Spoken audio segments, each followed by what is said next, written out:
The Joe Rogan Experience. It's because everybody's going to be co-opted if you don't. Well, you're right. Yeah, we better be good then. Yeah. For me, the go-to group was the Beatles, and I had this moment where Paul McCartney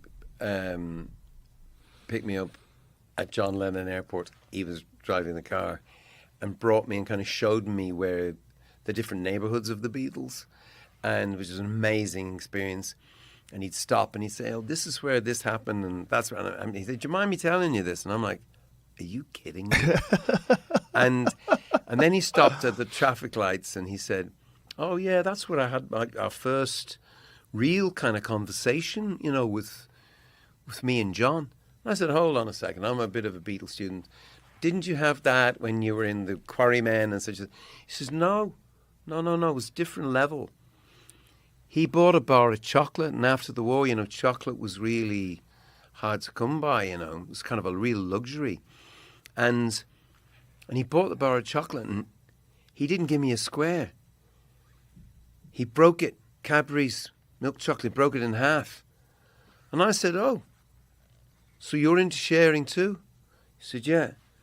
And he said, "I don't know why I'm telling you that." And he drove on, and I just thought, "Oh, I know why you're telling me that." Greatest collaboration, not just in music, in the history of music, maybe the greatest collaboration in the history of culture started with half. Wow. They gave it. My mate, Googie, who I just spoke about, who knows all about you and knows all about your sport, he taught me everything he had. And they came, it was tough at times, as I told you, in their house. And he just gave me half of it. Whatever he got, just half. So when we were in U2 and our manager McGuinness says, "You should share everything," I was like, "Yeah, I've been sharing everything. I've been sharing everything anyway." And even now, Edge and myself, we're sitting in our house, we share this place in the south of France. We've been there for 30 years. All our families have kind of grown up there. French are too into themselves to bother us, which is really the way we like it.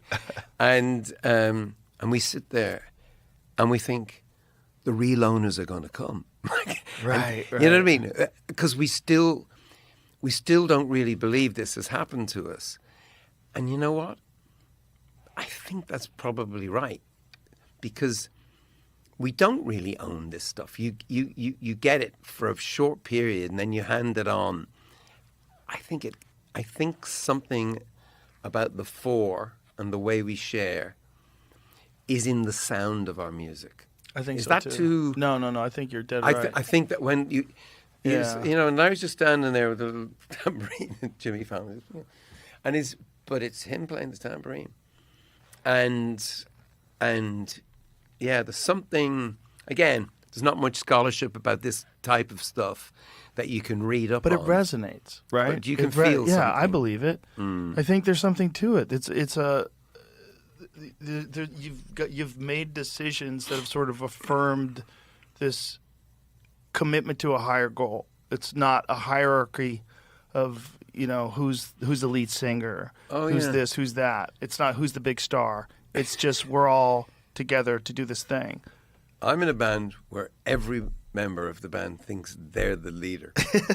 I think that's every band. And that happens. I voted for this. Yeah. And it's sort of great.